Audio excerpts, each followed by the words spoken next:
समय रामपुर में खड़ा हूँ, चुनाव कार्यालय है भाजपा का और तमाम यहाँ पे लोग खड़े हुए हैं जिन्होंने आज ये भाई लोग खड़े हुए हैं जिन्होंने आज भाजपा ज्वाइन की है। आपका नाम क्या है? फैजान। कौन सी पार्टी से ज्वाइन थे आप? हम सपा में रहे पहले और अब बीजेपी में आए हैं। और आकाश सक्सेना जी की जो नीतियां हैं, सबसे बड़ी रामपुर में जो प्रॉब्लम है वो रोज़गार की है। कोई भी आज तक जितने भी नेता आए किसी ने रोज़गार के बारे में बात नहीं की। लोगों ने बस खाली बहकाया है। पहली बार एक ऐसी आवाज़ आई है कि रोज़गार, कारोबार और लोगों को आगे बढ़ा, तरक्की के बारे में बात करने वाले शख्स आए हैं। तो हम इसलिए सब लोग मिल करके भाजपा की तरफ आए हैं। और डबल इंजन की सरकार है तो हमें उम्मीद है कि इस डबल इंजन की सरकार से रामपुर में भी डबल स्पीड से काम होगा।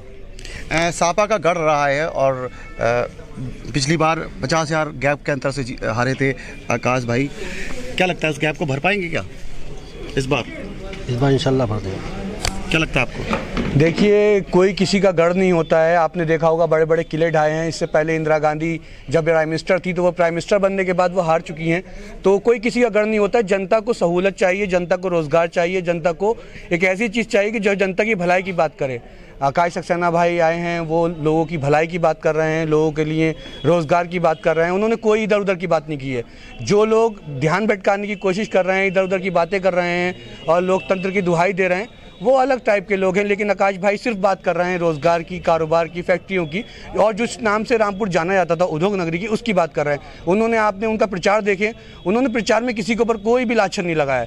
लेकिन वो लोग जो दूसरे के ऊपर लाछन लगा रहे हैं, पहले वो अपने गिरबान पे जाके देखें कि वो क्या कर रहे हैं। वो बात करें रोज़गार की। उन्होंने इतने टाइम तक वो मिनिस्टर रहे, ताकत में रहे। यहाँ पर बहुत ताकत नवाब खानदान की भी रही, आजम खां की भी रही और लोगों की भी रही। लेकिन किसी ने भी रामपुर में रोज़गार के बारे में नहीं सोचा। पहली बार कोई एक ऐसा लीडर आया है जो रोज़गार की बात कर रहा है। जब रोज़गार की बात होगी तो पब्लिक जुड़ेगी, उससे जनता जुड़ेगी, क्योंकि हमें आज सबसे ज़्यादा ज़रूरत रोज़गार की है। भाई, अगर कोई इंसान अपने बच्चों का पेट भरेगा तो कहाँ से भरेगा? रोज़गार से ही तो बढ़ेगा। तमाम उद्योग यहाँ पे थे रामपुर में और ख़ासकर रामपुर चाकू के उद्योग में बहुत प्रसिद्ध था। पूरे वर्ल्ड में जाना जाता था चाकू, रामपुर का चाकू। तो क्या लगता है कि तमाम इंडस्ट्री यहाँ पे बंद हुई हैं, अब गिनी चुनी की इंडस्ट्री लग रही है। क्या लगता है आकाश जी के, अगर आप वो नेतृत्व में, क्या वो? देखिए, ऐसा है, आपको भी मालूम होगा कि सत्ता में जब नेता होते हैं तो वो अगर चाहें तो बहुत कुछ करा सकते हैं। तो आपके आकाश सक्सेना जी हैं, हमें उम्मीद है कि वो, सबसे अच्छी बात उनकी यही लगी कि वो रोज़गार की बात करते हैं, वो किसी पे तौबन नहीं लगाते। और जो पार्टी के दूसरे नेता हैं वो इधर उधर की बात करते हैं। और उम्मीद ये है कि जो पहले रामपुर था किसी ज़माने में, वो चीज़ लौट के आएगी। अब रामपुर के लोग जागरूक हो चुके हैं, अब वो किसी के गुलाम नहीं रहेंगे। पहले हमने नवाबों की गुलामी करी, फिर हमारे साथ दूसरे नवाब आ गए।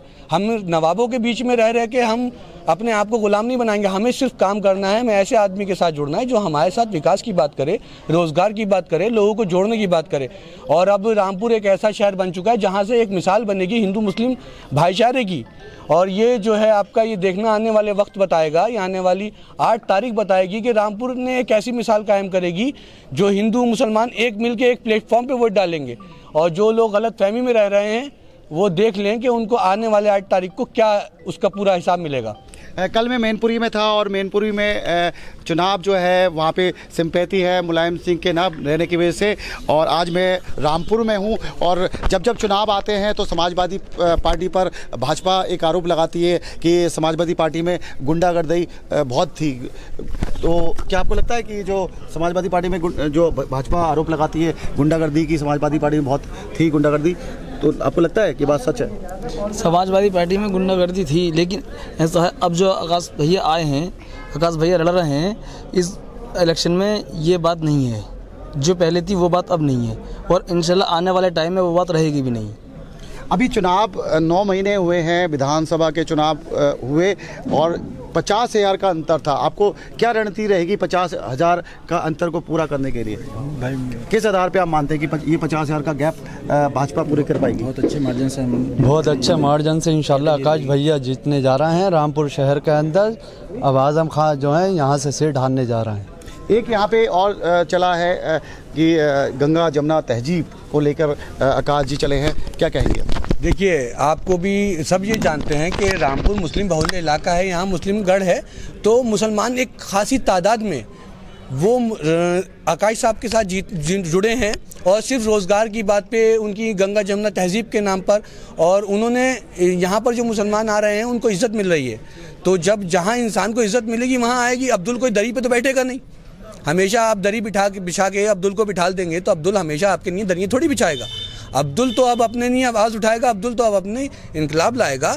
और आने वाले टाइम में आप ये मान के चलिए कि रामपुर के अंदर एक मिसाल बनेगी। ये सीट भाजपा के अंदर एक ऐसी सीट ये जीत के आएगी जो लोग कहते थे गढ़, ये गढ़ ध्वस्त होने वाला है। तो समाजवादी पार्टी के दो पिलर थे, एक थे मुलायम और एक थे आजम खां, और आजम खां की सत्ता निरस्त होने के बाद ये पिलर गिरा और मुलायम सिंह के ना रहने की वजह से ये दो पिलर थे समाजवादी पार्टी के, अब नहीं रहे। लेकिन अब आगे क्या होगा, क्या भविष्य रहेगा समाजवादी पार्टी का, वो तो वक्त ही बताएगा। 5 तारीख को वोटिंग है और 8 तारीख को काउंटिंग। लगातार मैं आपको रामपुर और मैनपुरी से खबरें देता रहूँगा। मैं आवाज़ इंडिया के लिए रामपुर से अमित वर्मा। हर छोटी बड़ी खबर के लिए चैनल को सब्सक्राइब करें और बेल आइकन दबाना ना भूलें।